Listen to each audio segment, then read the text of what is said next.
ఇప్పటికే అన్ని ఏర్పాట్లు కూడా పూర్తయినాయి. వరంగల్ జిల్లా పార్టీ నాయకులు బాలమల్లు గారు గత 10-15 రోజుల నుంచి ఇక్కడే ఉండి అద్భుతమైనటువంటి ఏర్పాట్లు చేశారు. వారందరికీ నా తరఫున అభినందనలు, కృతజ్ఞతలు కూడా తెలియజేస్తా ఉన్నా. మరి కేసీఆర్ గారి నాయకత్వంలో ఈ సభ చాలా అద్భుతంగా ఏర్పాట్లు జరిగాయి. అఫ్కోర్స్ వరంగల్ జిల్లాకు భారీ బహిరంగ సభలు జరిపిన ఘనత వరంగల్ జిల్లాకే ఉంది. గతంలో మహాగర్జన పేరిట 25 లక్షల మంది సభ జరిపిన చరిత్ర కూడా వరంగల్ జిల్లాకే దక్కింది.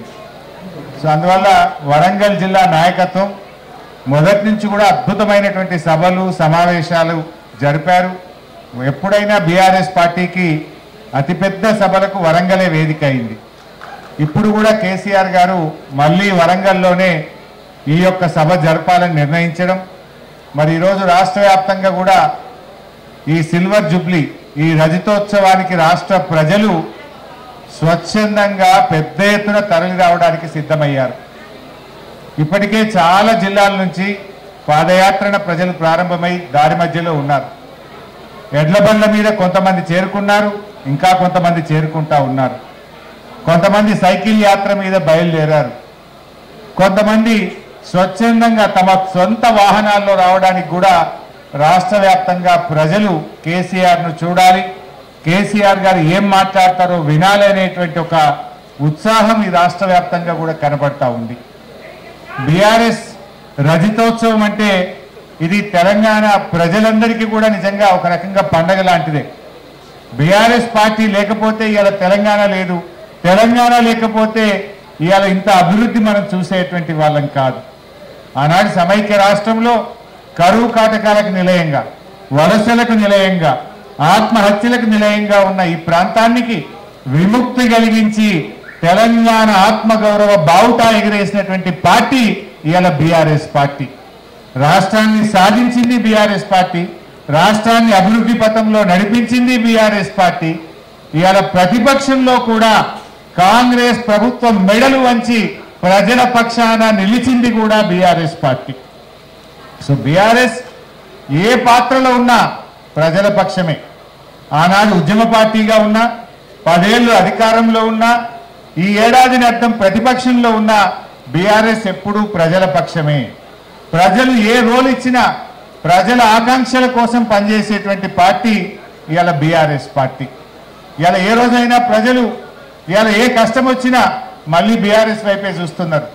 రాష్ట్రంలో మళ్ళీ కేసీఆర్ రావాలి, మళ్ళీ బీఆర్ఎస్ ప్రభుత్వం రావాలి అని ఇలా రాష్ట్ర ప్రజలందరూ కూడా కేసీఆర్ వైపు చూస్తూ ఉన్నారు.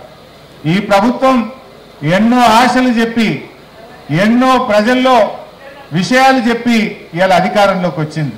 కానీ ఏడాది అర్థంలోనే పాలేందో నీళ్ళేందో తేలిపోయింది.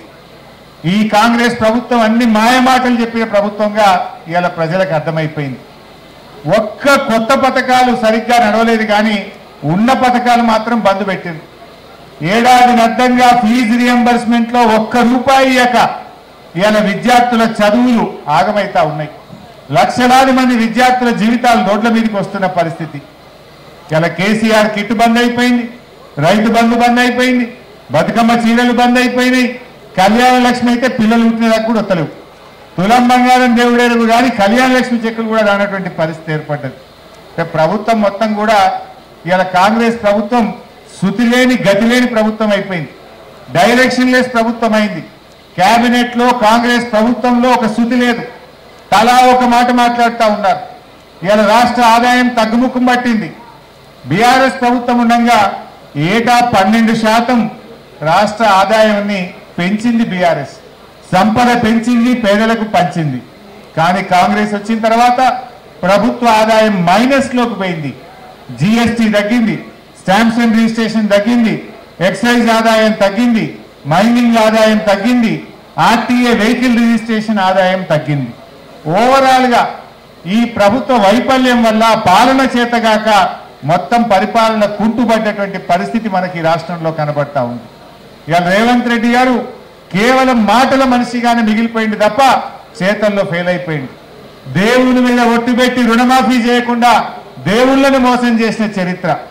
నిండు అసెంబ్లీలో 31 మార్చి 2025 కల్లా రైతులందరికీ రైతు బంధు ఇస్తానని ఇటు అసెంబ్లీని మోసం చేసిండు, అసెంబ్లీని తప్పుదో పట్టించిండు, దేవుళ్ళ మీద ఒట్టుపెట్టి మాట తప్పి దేవుళ్ళను కూడా మోసం చేసినటువంటి ముఖ్యమంత్రి ఇవాళ రేవంత్ రెడ్డి. అసెంబ్లీలో ఒక మాట చెప్తే ఖచ్చితంగా అది అమలు చేసినటువంటి చరిత్ర శాసనసభకు ఉంటుంది. కానీ శాసనసభలో చెప్పిన మాట నడవదు, దేవుళ్ళ మీద ఒట్టుపెట్టి చెప్పిన మాట అమలు కాదు, మొత్తంగా కూడా గందరగోళమైంది. అందుకే ఇవాళ రాష్ట్రంలో ఉండే రైతులు కేసీఆర్ వైపు చూస్తున్నారు. రైతు రాజ్యం అంటే అది బీఆర్ఎస్ ప్రభుత్వమే నిజమైన రైతు రాజ్యం ఇచ్చింది. ఈ రాష్ట్రానికే కాదు దేశానికే మార్గదర్శకంగా రైతుల విషయంలో కేసీఆర్ గారి పాలన ఉంది. ప్రపంచంలో ఎక్కడ కూడా రైతులకు నగదు బదిలీ పథకం లేదు. దాన్ని మొట్టమొదలు అందించింది బీఆర్ఎస్ ప్రభుత్వం. బీఆర్ఎస్ ను చూసినాకనే కేంద్ర ప్రభుత్వం పిఎం కిసాన్ పెట్టింది. బీఆర్ఎస్ ను చూసినాకనే అనేక రాష్ట్రాల్లో రైతు బంధు పథకం వచ్చింది. రైతు బంధు అయినా రైతు బీమా అయినా దానికి ఛాంపియన్ బీఆర్ఎస్ పార్టీ కేసీఆర్ గారు. అదేవిధంగా నీటి తీరువా లేని రాష్ట్రం, కరెంటు బిల్లు లేని రాష్ట్రం, 24 గంటల నాణ్యమైన బిల్లు లేని ఉచిత కరెంట్ ఇచ్చిన ఒకే ఒక్క రాష్ట్రం తెలంగాణ రాష్ట్రం. అది చెరువుల కిందైనా కాలువల కిందైనా నీటి తీరువా లేకుండా ఉచితంగా సాగునీరు అందించిన రాష్ట్రం కూడా అది బీఆర్ఎస్, అది కేసీఆర్ గారు. ఈ రకంగా రైతులకు అద్భుతమైన పాలన బీఆర్ఎస్ అందించింది. అందుకే నాకు ఉన్న సమాచారం ఏ ఊర్లో కూడా బండ్లు సరిపోతలేవు. నేను వస్తా ఉంటే మెదక్ జిల్లా పాపన్నపేట నుంచి రైతులు మాట్లాడిండ్రు, సార్ ఒకటే బస్సు పెట్టిండ్రు మా ఊర్లో, ఇంకా బస్సులు కావాలి అంటే బస్సులు దొరకలేవంటే లారీనే పెట్టి సార్ మేము వస్తాం మీటింగ్కు అంటున్నారు. అది ఇలా ప్రజల్లో ఉన్నటువంటి ఆదరణ. అంటే రైతులకు కాంగ్రెస్ ప్రభుత్వం వచ్చినాక రుణమాఫీ కాలేదు, రైతు బంధు రాలేదు, రైతులకు సాగునీరు కూడా రాని పరిస్థితి. నీళ్లు లేక కాదు, పాలన చేతగాక. దేవాదుల మోటార్లు 45 రోజులు ఆలస్యంగా ప్రారంభం కావడం వల్ల లక్షల ఎకరాల్లో వరంగల్ జిల్లాను పంట నిండబెట్టింది ఇవాళ కాంగ్రెస్ ప్రభుత్వం. అక్కడ సమ్మక్క సాగర్ కట్టినం, మోటార్లు ఉన్నాయి, నీళ్లున్నాయి, కానీ మెయింటెనెన్స్ 6-7 కోట్ల రూపాయల డబ్బులు ఇయ్యక 600-700 కోట్ల రూపాయల పంట నిండబెట్టింది కాంగ్రెస్ పార్టీ. ఇలా కృష్ణా నదిలో మనకు తాత్కాలిక ఒప్పందం ప్రకారంగా 34% వాటా ఉంటే 27% నీళ్లు కూడా వాడుకొని దద్దమ్మ ప్రభుత్వం ఈ రేవంత్ రెడ్డి ప్రభుత్వం. ఎంత బాధ కలుగుతుందంటే ఖమ్మంలో, నల్లగొండలో, మహబూబ్ నగర్ లో నీళ్లుండి పంటలు ఎండబెట్టిన ప్రభుత్వం ఈ కాంగ్రెస్ ప్రభుత్వం. నీళ్లు లేక కాదు, ఇవాళ శ్రీశైలంలో సాగర్లో నీళ్లు వచ్చినాయి, రోజుల తరబడి గేట్లు ఎత్తినాం, కానీ సకాలంలో మోటార్లు ఆన్ చేయక, చెరువులు నింపక, రిజర్వాయర్లు నింపక ఇలా మనకున్న వాటాను కూడా వాడుకోలేకపోయిన ప్రభుత్వం ఇవాళ కాంగ్రెస్ ప్రభుత్వం. ఇలా మనకు 34% తాత్కాలిక ఒప్పందం. అఫ్ కోర్స్ ఇప్పుడు సెక్షన్ 3 కింద డెఫినెట్ గా మన నీటి వాటా పెరుగుతుంది, నీళ్లు ఎక్కువ సాధించుకుంటాం. గత 10 ఏళ్లలో 36%, 34%, ఎప్పుడైనా 30కి పైగానే నీళ్లు వాడింది బీఆర్ఎస్ ప్రభుత్వం. కానీ కాంగ్రెస్ ప్రభుత్వ చేతగాంతనం వల్ల, నిర్లక్ష్యం వల్ల, రైతుల మీద ప్రేమ లేక, మోటార్లు ఆన్ చేయక 27% మాత్రమే కృష్ణా నదిలో నీళ్లు వాడి పంటలు ఎండబెట్టింది ఇలా కాంగ్రెస్ ప్రభుత్వం.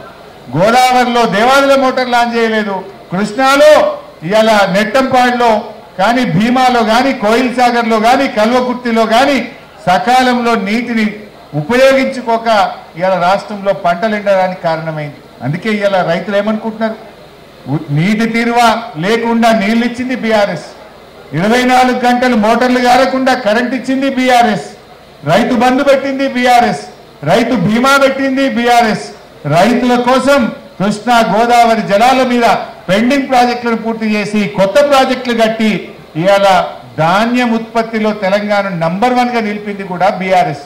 అందుకే ఈ సభకు రైతులు పెద్ద ఎత్తున వస్తా ఉన్నారు, యువత పెద్ద ఎత్తున కదలి వస్తా ఉన్నారు. స్వచ్ఛందంగా కూడా రాష్ట్ర వ్యాప్తంగా కూడా మా అంచనాలకు మించిన జనం వస్తారనేది ఈ రోజు మాకు వస్తున్నటువంటి సమాచారం. మా పార్టీ తరఫున తరలించే జనం కాకుండా స్వచ్ఛందంగా వచ్చే జనమే చాలా ఎక్కువగా కనబడతా ఉన్నారు. ఎక్కడికక్కడ గ్రామాల నుంచి ప్రజలు ఎవరికి వాళ్ళుగా ఈ సభకు పోవాలి, కేసీఆర్ గారు ఏం మాట్లాడతారో వినాలనేటువంటి ఒక ఉత్సాహం రాష్ట్ర ప్రజల్లో ఉంది. నిజానికి ప్రజలకే కాదు కాంగ్రెస్ వాళ్ళకి ఎక్కువ ఉన్నట్టుంది. కాంగ్రెస్ నాయకులు ఎక్కువ మాట్లాడుకుంటున్నట. ఏం మాట్లాడతారు బై కేసీఆర్, ఏం చెప్తారు బై ఈ సభలో అని చెప్పి ఇలా కాంగ్రెస్ నాయకుల్లో కూడా టెన్షన్ స్టార్ట్ అయిపోయింది. ఏం టెన్షన్ స్టార్ట్, మీరు ఏ తంటాలు పడ్డా ఖచ్చితంగా మళ్ళీ వచ్చేది ఈ రాష్ట్రంలో బీఆర్ఎస్ ప్రభుత్వం.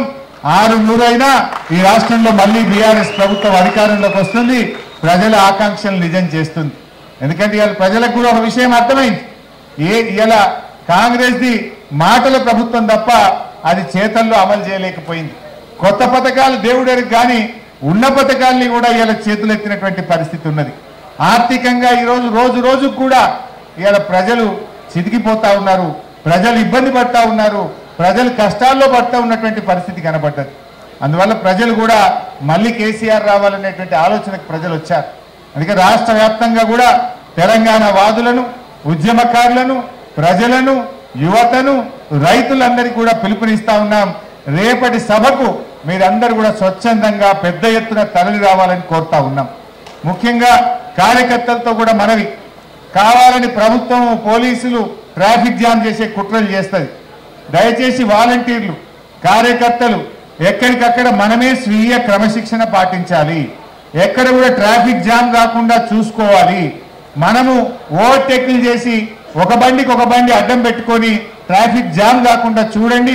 ముఖ్యంగా పార్టీ వాలంటీర్స్, పార్టీ నాయకత్వం అవసరమైతే దిగి మనమే ఎక్కడికక్కడ ట్రాఫిక్ పోలీసులుగా, వాలంటీర్లుగా డ్యూటీ చేసైనా సరే ఎక్కడ ట్రాఫిక్ కంజెషన్ రాకుండా చూసుకోవాలి. రోడ్డు మీద నిలబడండి అవసరమైతే. దయచేసి అందరూ కూడా సహకరించాలి. ప్రజలకు కూడా మేము విజ్ఞప్తి చేస్తా ఉన్నాం. వరంగల్ ప్రజలు విఘ్నులు. మొదటి నుంచి కూడా ఆచార్య జయశంకర్ గారు మరి ఇదే వరంగల్ నుంచి కేసీఆర్ గారికి వెన్నుదన్నగా నిలబడ్డారు. కేసీఆర్ తోనే తెలంగాణ సాధ్యమవుతుందని జయశంకర్ సార్ బతికున్నంత కాలం కేసీఆర్ వెంట ఉన్నారు, కేసీఆర్ ను ఆశీర్వదిస్తూ నడిపారు. వరంగల్ ప్రజలు ఎప్పుడు సభలు జరిగినా ఎంతో గొప్పగా తరలి వచ్చిండ్రు, సహకరించిండ్రు. రేపు ఆదివారం సెలవు దినం కూడా వరంగల్ పట్టణ ప్రజలు కానీ పరిసర ప్రాంతాల ప్రజలు కూడా సహకరించి, వ్యాపారస్తులు అందరూ కూడా సహకరించి రేపు కొంచెం ట్రాఫిక్ రెగ్యులేషన్ లో కూడా మమ్మల్ని ఆశీర్వదించాలి, సహకరించాలని ప్రజల్ని కోరుతా ఉన్నాం. ఈ సభ రజతోత్సవ సభ, ఇది పార్టీ జరుపుకునే సభ కాదు. ఈ రాష్ట్రం కోసం, ఈ రాష్ట్ర ప్రజల కోసం, ఈ రాష్ట్ర ప్రజలు పడుతున్న కష్టాల్ని దూరం చేయడం కోసం, ప్రభుత్వం మీద ఒత్తిడి తేవడం కోసం, ఈ పార్టీ సాధించిన విజయాలను చెప్పడంతో పాటు ప్రజల కోసం జరిగేటువంటి సభ. ఈ సభ ఈ రాష్ట్రం కోసం. ఎందుకంటే బీఆర్ఎస్ పుట్టిందే తెలంగాణ కోసం. బీఆర్ఎస్ తెలంగాణ ప్రజల గుండెల్లో నుంచి, తెలంగాణ ప్రజల ఆలోచనలో నుంచి పుట్టినటువంటి పార్టీ కనుక రేపటి సభ విజయవంతానికి వరంగల్ ప్రజలు, ఈ పరిసర ప్రాంతాల ప్రజలు, వ్యాపారస్తులు అందరూ కూడా సహకరించాలి. ట్రాఫిక్ ఇబ్బంది రాకుండా కూడా మీరు ఆశీర్వదించాలని చెప్పి నేను ప్రజలకు అప్పీల్ చేస్తా ఉన్నాను. అదేవిధంగా రాష్ట్ర వ్యాప్తంగా కూడా అందరూ కూడా తరలిరండి. కొంచెం ఇబ్బంది అయినా కూడా ఎక్కడికక్కడ దిగి రెగ్యులేట్ చేయండి ట్రాఫిక్ ను. ట్రాఫిక్ జామ్ కాకుండా మనకు మనమే స్వీయ క్రమశిక్షణ పాటిస్తూ రెగ్యులేట్ చేసుకొని సభను విజయవంతం చేయాలి. జనం రాకపోవడం అనే ప్రశ్న లేదు. అంచనాలకు మించిన జనం రాబోతున్నారు. కానీ ప్రభుత్వము, పోలీసులు కుట్ర చేసే అవకాశం ఉంటుంది కనుక ట్రాఫిక్ జామ్ జరగకుండా కార్యకర్తలు చాలా జాగ్రత్త పాటించి ఓపికతోని రెగ్యులేట్ చేసుకొని అందరూ సభాస్థలికి చేరుకోవాలి. అందరూ కూడా టైమ్లీ మన యొక్క సభకు వచ్చే విధంగా, సభా స్థలికి చేరుకునే విధంగా మన బీఆర్ఎస్ కుటుంబ సభ్యులందరూ కూడా మరి జాగ్రత్తగా స్వీయ క్రమశిక్షణతో ఈ సభను విజయవంతం చేయాలని చెప్పి నేను అందరినీ కూడా కోరుతా ఉన్నా. కొన్ని సందర్భాల్లో గతంలో బీఆర్ఎస్ మీటింగ్లు పెడితే ఆడ జాగలేదు మీటింగ్ మొత్తం ఫుల్ అయిపోయిందని చెప్పి పోలీసు వాళ్ళు చెప్తుంటారు. ఇక మీరు ఇటే తిరిగిపోండి, వాపసు పోండి, బండ్లు ఎల్లగొట్టిన కూడా కొన్ని నేను ఉద్యమ కాలంలో చూసిన. కావాలని పోలీసు వాళ్ళు తప్పుడు సమాచారం చెప్తారు. ఆడ మొత్తం ట్రాఫిక్ జామ్ అయిపోయింది, ఫుల్ అయిపోయింది, ఆడ జాగలేదు, ఇక మీరు ఓన్లీ ఇంటికి అంటారు. అట్నుంచి అటే బండ్లు మలిపే కుట్రలు చేస్తూ ఉంటారు, తప్పుడు సమాచారం చెప్తా ఉంటారు. ఇటు వేటిని కూడా నమ్మొద్దు. ఏది వర్షం పడ్డా, ఎండ కొట్టినా, ప్రపంచం తలకిందులైనా సభకు చేరాల్సిందే, కేసీఆర్ మాటలు వినాల్సిందే. అందరూ కూడా సభకు చేరుకునే విధంగా గట్టిగా కృషి చేయాలి. సభకు అందరూ కూడా వచ్చి దీన్ని విజయవంతం చేసి మనందరం కూడా మళ్ళీ బీఆర్ఎస్ ప్రభుత్వం రావాలి, మళ్ళీ కేసీఆర్ ముఖ్యమంత్రి కావాలని మనందరం కూడా ఇక్కడ ప్రతిజ్ఞ భూని కంకణబద్దులై ఈ సభాస్థలి నుంచి కదిలే విధంగా ఈ సభను విజయవంతం చేయాలని చెప్పి కోరుకుంటూ అందరికీ నమస్కారం. జై తెలంగాణ.